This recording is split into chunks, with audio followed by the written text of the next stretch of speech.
Excuse me, Herr Baron? Ja? I'm Inspector Gethin. I was wondering if we can have a discussion in your cabin.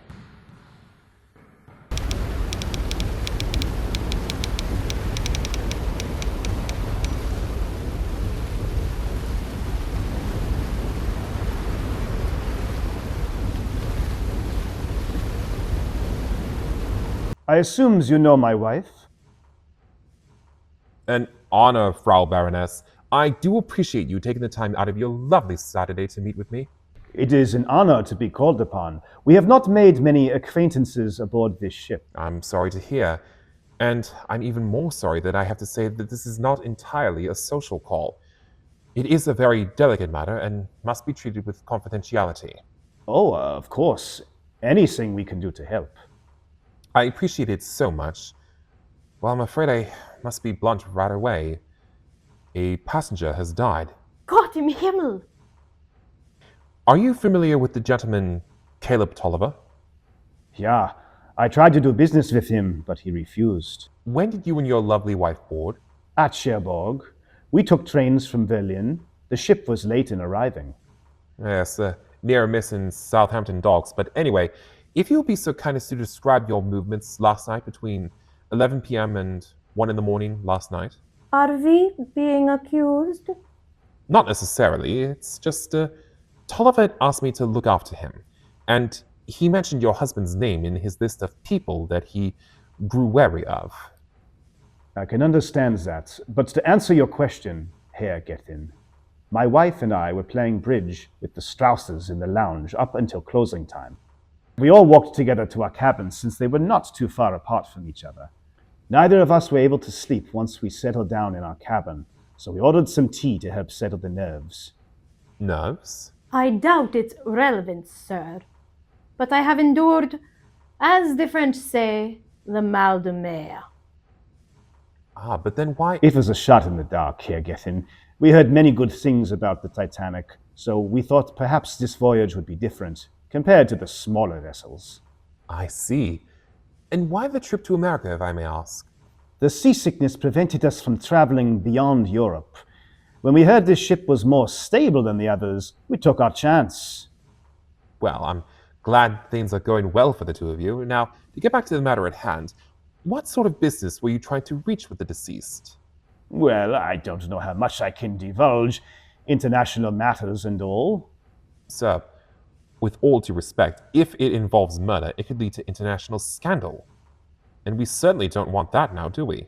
I must emphasize, I still don't see the relevance. But I approached Herr Tolliver with the potential collaboration with the German Empire. Battleships, you see. But what would the Germans want with battleships? We simply want to keep ahead of the race. The Central Powers are not proving effective with the Ottomans being thousands of miles away, and Russia being too politically unstable at the moment. We are not here to discuss politics, sir. We are here to discuss a murder that has occurred aboard. Now, when Tolliver rejected your offer, what was your reaction? Nothing more than disappointment. I asked him to sign an affidavit stating that I did try to persuade him, but failed. And then? Then he had the insolence to insult my country. He claims that if we should go to war, my country would face imminent defeat. Oh, rotten show. That must have made you furious. Such a diplomatic disaster. Yeah, but hardly a motive to commit murder, no?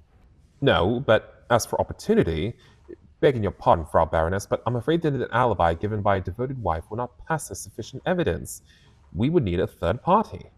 You have the evidence of the stewardess who served us tea. I can check the duty logs afterwards. Look here, Inspector. I understand how it looks, but I swear on my word of honor as a gentleman and a man of title that I did not kill him. I shall not deny that it would be too good an opportunity to have passed up. The honor of the fatherland would have been restored for some of the things he said to me shamelessly. Oh, of course, Herr Baron. A nationalist such as yourself has some very endearing qualities. Ist wenn ein Wunderbacken bist ein Land gewinnt. Ah, very impressive, Herr Inspector. Wunderbar. I've taken remedial lessons. Well, I won't take up any more of your time. I will bid you both good evening.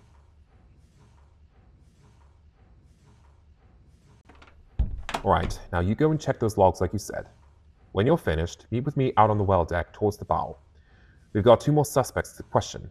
Then I want to go back to Campbell and see if he's found Tolliver's will. And then you'll know who did it? One step at a time, lad. We start by investigating the crime scene, then we interview the suspects like we've been doing. Then we lay everything out before us and see what lines up. Best get moving.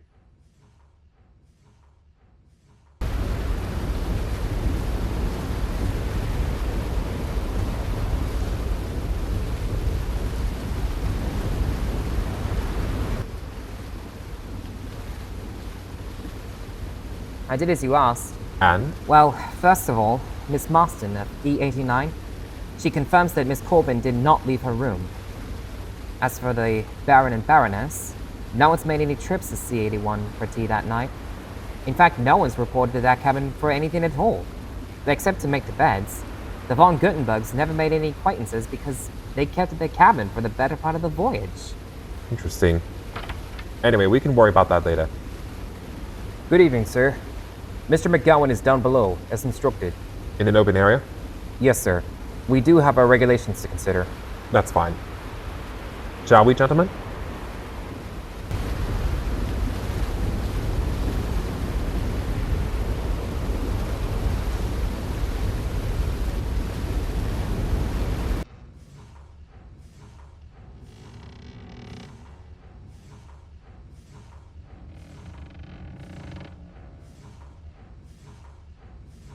You are Jamie Darcy McGowan? Who's asking? And why am I kept? Inspector Gethin. I'm investigating a crime that took place aboard this ship last night. I didn't do anything. We'll get to that in a moment. Firstly, can you tell me whether or not you are familiar with a gentleman by the name of Caleb Tolliver? Christ almighty, I didn't rob that bastard, even if I did. It is not a question of robbery, Mr. McGowan. It is a question of murder. He was found dead just down the long corridor from here. Christ. Murdered? I ask again, did you know him? Wish I never crossed paths with that Yankee scum. He ruined me and my family. I suppose I don't have to ask you about this telegram that was addressed to him, sent by whom I assume to be your mother, Mrs. Darcy McGowan? What? I told her not to send it. I'm listening. Fine. I'll tell you straight, copper. My old man, Darcy McGowan.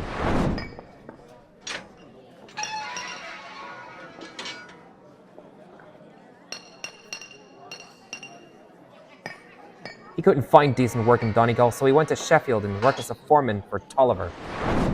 If he says Mara Mill, I'll give up a day's pay. It was, you smart arse. So I take it you know what happened? We're gathering bits here and there, yes. We know the general consensus. Well, what you don't know was that last month, during the trial, Tolliver somehow shifted the blame on me dad when the factory exploded. Something about a furnace that overheated on my dad's watch. Tolliver not only killed my father, but the rest of my family suffered disgrace after the trial. My father's legacy was shattered. They were respectable, we were. Sounds like you've been dealt a hard blow, lad. I admit, copper. I gladly would have killed him. And I'd gladly swing for it. Would have been worth it for my dad. But I didn't. Some lucky bastards beat me to it. Perhaps. That is, if you can provide your movements between 11 to 1 a.m. last night. I can vouch for him. Aoife, what the hell are you doing? Aoife Kennedy. A-O-I-F-E. Cabin E101. I can vouch for Jamie here who was with me. What? And he's quite the cheeky devil. What are you talking about? Oh, give over, Jamie McGowan. We both know you've had it bad for me since last summer. And after the things that were said last night, Lord Almighty. This is highly irregular. The cabins were segregated for this very reason. Well, obviously someone wasn't doing their job good and proper. Otherwise, there'd have been no murder, would there? Of course, it could be understandable given what... Well, You say that you saw where it occurred? well, not exactly. It is a criminal offense to withhold information, young lady. What do you know? I only meant... I didn't see it happen. I only saw where it happened after the fact. Please elaborate. Well, if you must know, certain things were said that made a lady blush, Mr. Inspector. Naturally, I needed to step away for a moment. Go on.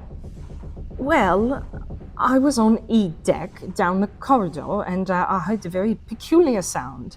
What kind of sound? I don't know if you'd believe me if I told you. Please tell us. Well, it sounded like someone took one of them expensive wine bottles and broke it against the wall. I walked further down to see what caused that noise. I turned a corner and I saw these two men. It seemed they were trying to force their way into one of those double-door rooms. Just a moment. You said you saw two figures? Aye. After they broke through the door, they entered. Curiosity got the better of me, so I went to go and see what they were leaving behind, if anything. Imagine my shock when I found the body lying there, just like that. You didn't touch anything there, did you? You think I would have had the heart to take one more step closer? Of course not. And as soon as I saw the body, I heard footsteps coming from the other end of the corridor. I panicked, thinking that I'd be suspected of the murder, so I went back to my own cabin, which was right around the corner.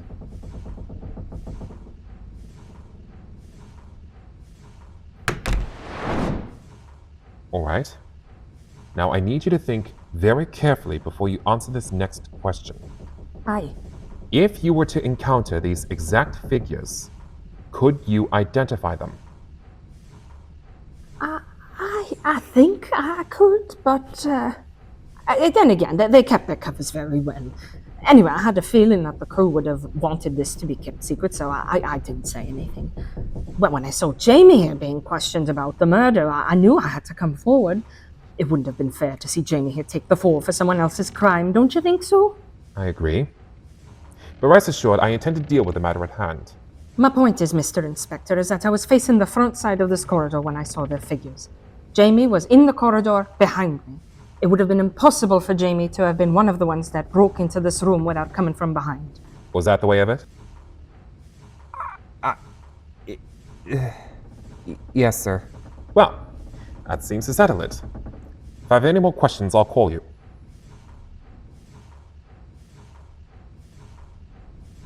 What the bloody hell was that all about? I was trying to give you an alibi, Jamie McGowan.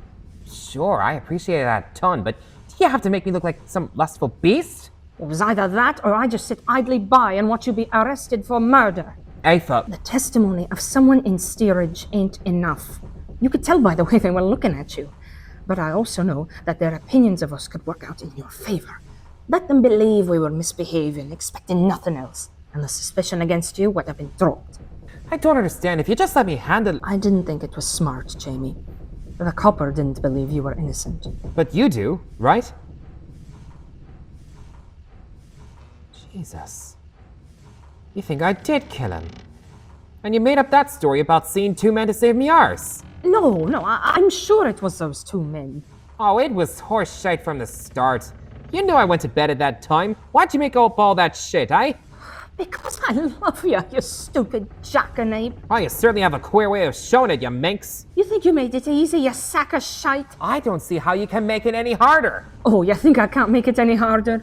All I'd need is 5 minutes with you in a secluded room. Oh, you'd like that, wouldn't you? Get me hard in a secluded room.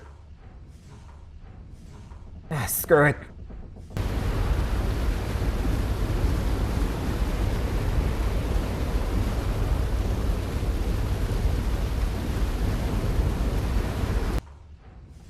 So, this changes everything. Two figures leaving the scene of the crime. It would certainly make sense. How so? The rope. The second person uses the rope to restrain Tolliver, while the first person is free to administer the poison. And what makes this more challenging is the fact that amongst our suspects, so far each can be vouched by another. The doctor and the brigadier, the baron and baroness, the professor and the niece, and for all we know, these two steerage passengers. You mean she's lying? I don't know what her game is, but I will get to the bottom of it in due time. Until then, we have one last suspect to question. That is the stoker, Dylan Bennion. Unfortunately, we'll have to backtrack up to C deck, down a deck again, and then access the fireman's staircase. By all means, lead the way.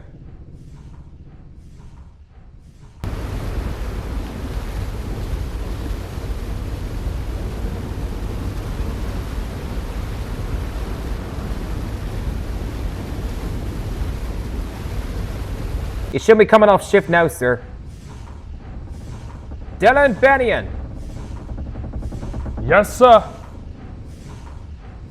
Hayden Gethin.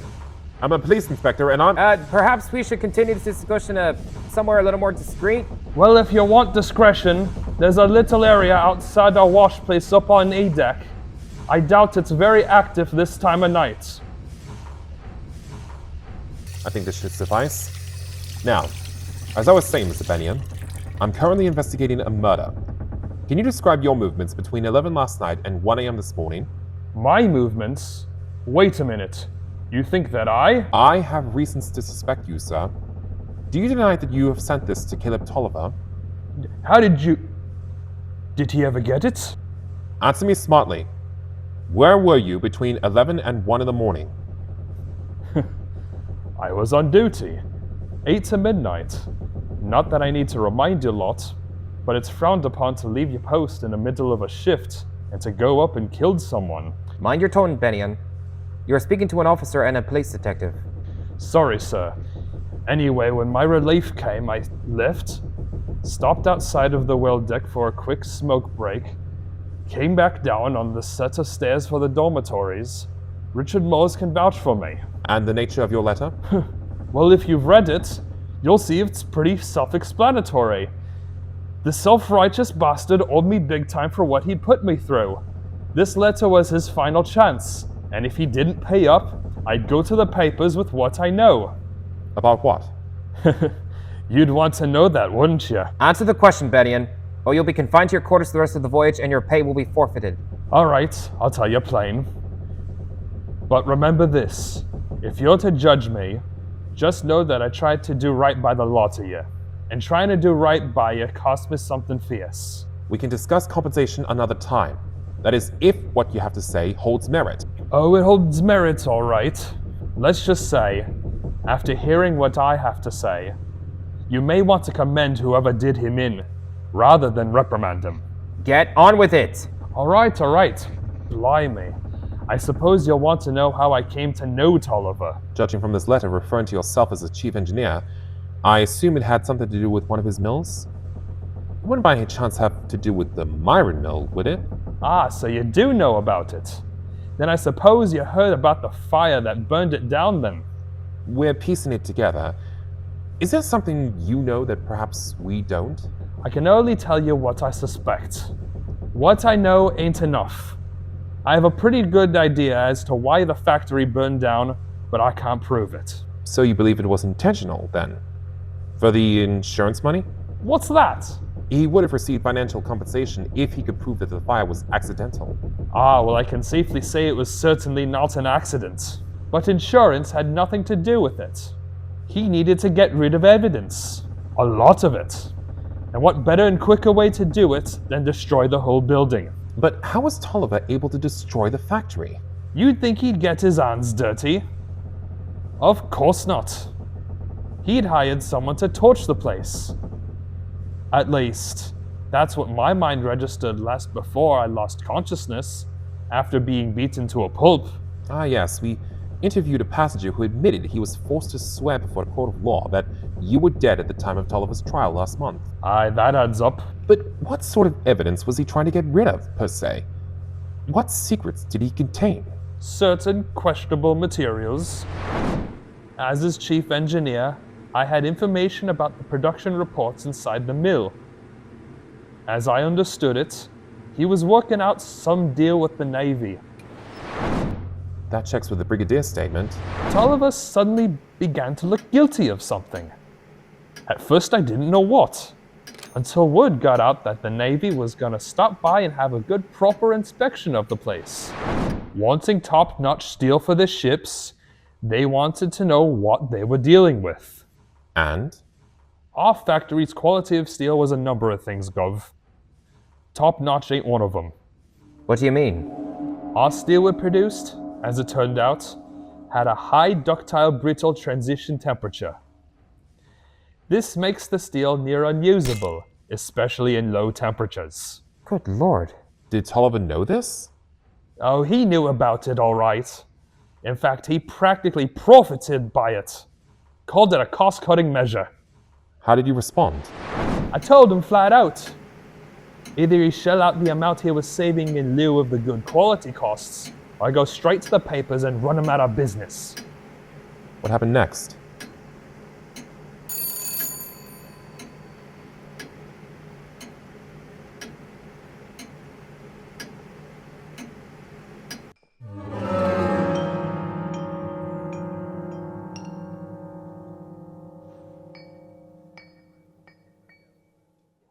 Sorry, sir. It's nothing personal. Kill me.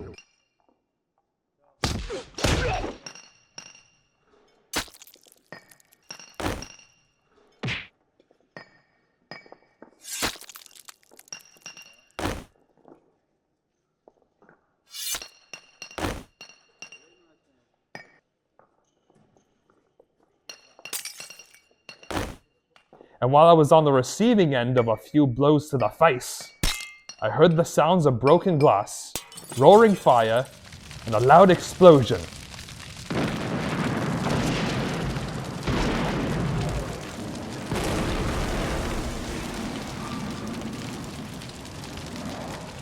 I think Tolliver knew it was going to happen. That's why I don't think it was an accident.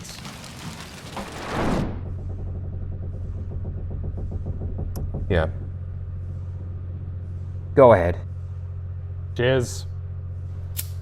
Tell him back. That night, with my blurred vision seeing bright orange, I actually thought I was going to hell. What with the fires and all.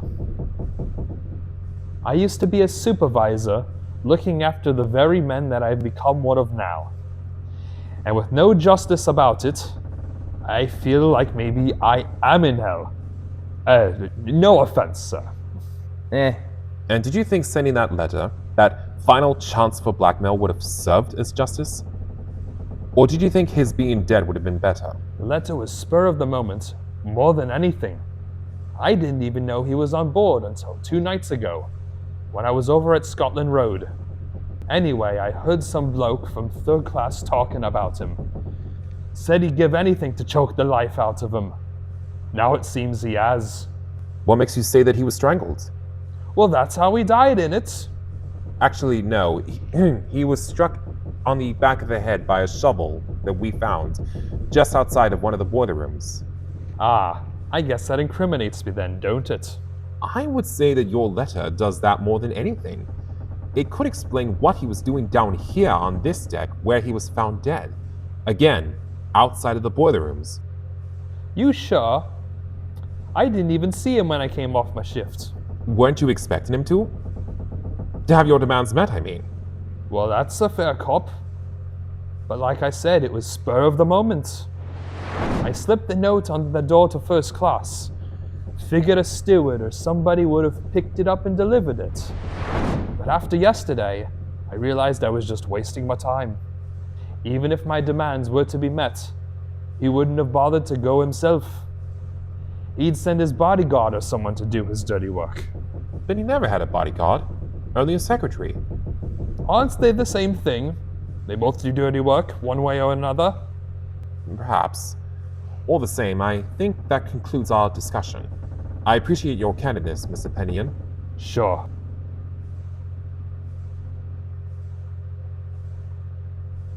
If you ever catch the bloke, be sure to shake their hand for me before you cuff them. I'll try to remember that. Why tell him that Tolliver was struck on the back of the head? Get his reaction. I wanted to see if he'd trip up if he really knew how Tolliver died. Well, anyway, that appears to be everyone on your list, correct? Correct. I just have one final thing to take care of. Please, if you will, go and tell Captain Smith I will have my report ready for him at some point tomorrow afternoon. Very good, sir.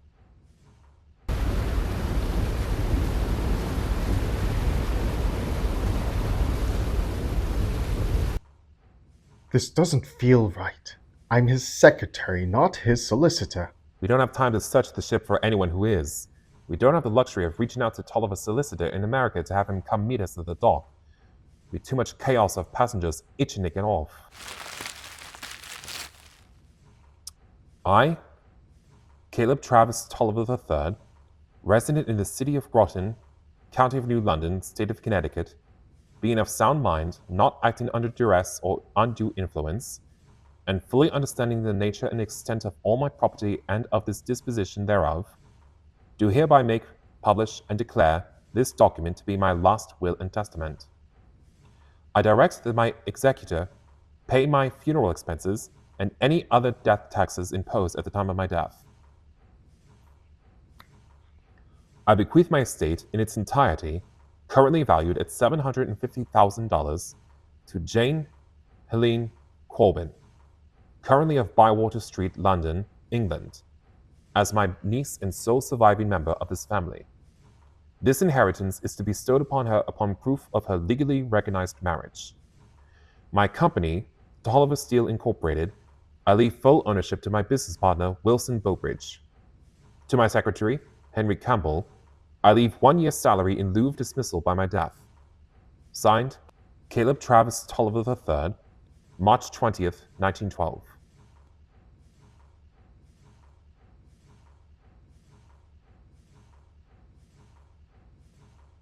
I don't believe it. So it seems that Miss Corbin was not entirely left out of the picture. Didn't you say Tolliver changed his will on the 5th of April? Of course, he did. He said so. Do you think she knew about this? Well, she seemed genuine in her accounts of events. Either that or she's a good liar. No, she's not like that. She was far too rebellious against her uncle when it came to our relationship. So why didn't he cut her out of the will? It appears, Mr. Campbell, that you have a more pressing issue than Miss Corbin's involvement. It says here that Mr. Tolliver left you only a year's salary in advance. Does that not concern you? Of course it concerns me. He knew my circumstances, and this is his idea of compensation? Well, someone should let Miss Corbin know, shouldn't they? Good point. Well, we'll leave it to tomorrow. That'll be all the services I require of you, young Atherton. If I need anything else, I'll send for you. Very good, sir.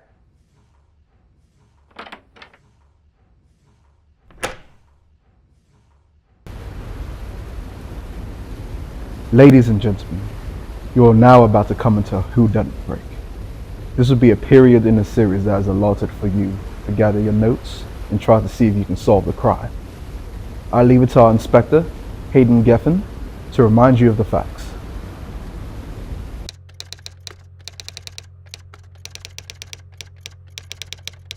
Investigation of the murder of Caleb Travis Tolliver III by Inspector Hayden Gethin. Cause of death: lethal injection of strychnine to the jugular vein. Autopsy report enclosed. Time of death: anywhere between 11 p.m. Friday, April 12, 1912, to 1 a.m. Saturday, April 13, 1912. Body was found in Scotland Road by 1 Terence Atherton, bellboy.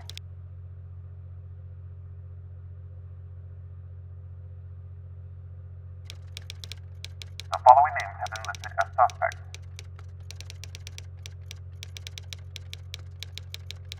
1. Dylan Bennion, Stoker. Motive: vengeance for the attempt on his life by Tolliver's son. Opportunity: easy access to Scotland Road.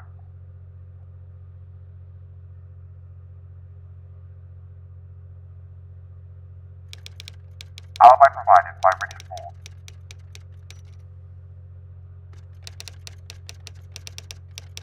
2. Dr. Ethan Brooks, Cabin A4. Motive: indentured servitude and forced to commit perjury. Opportunity: access to strychnine. Alibi: physical and mental strength are in question. 3. Henry Campbell, Cabin B68. Motive: greed. Motive: initially strong, but lost value after will was read. Opportunity: lame leg poses difficulty to move about ship without attracting attention. Alibi: not confirmed.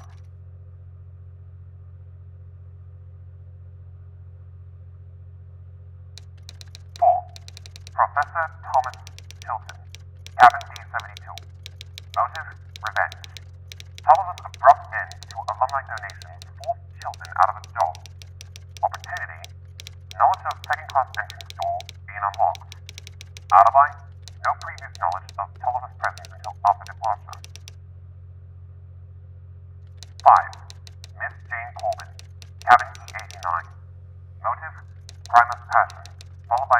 financial gain after reading of the will. Opportunity, access via second-class entrance. Alibi given by Olivia Marston.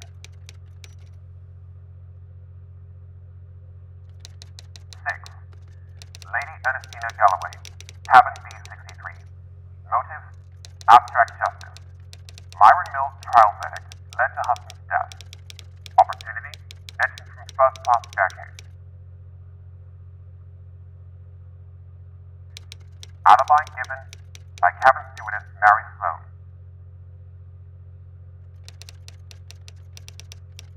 7. The Baron von Guttenberg, cabin C81. Motive, nationalism. Opportunity, same as Galloway. Alibi broken by Addison's report from duty log.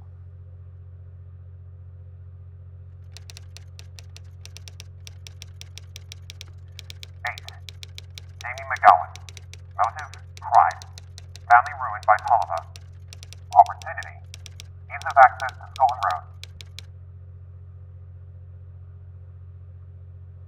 Alibi given by Asa Kennedy.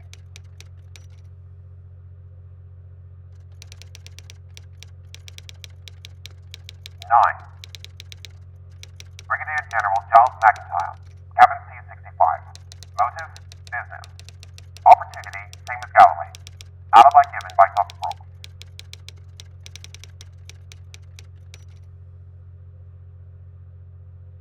Additional notes. 1.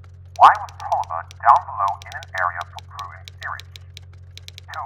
Two witnesses claim to have heard a popping sound, followed by broken glass around the time of the murder. What was the source of the popping sound? 3. If the killer was not Dr.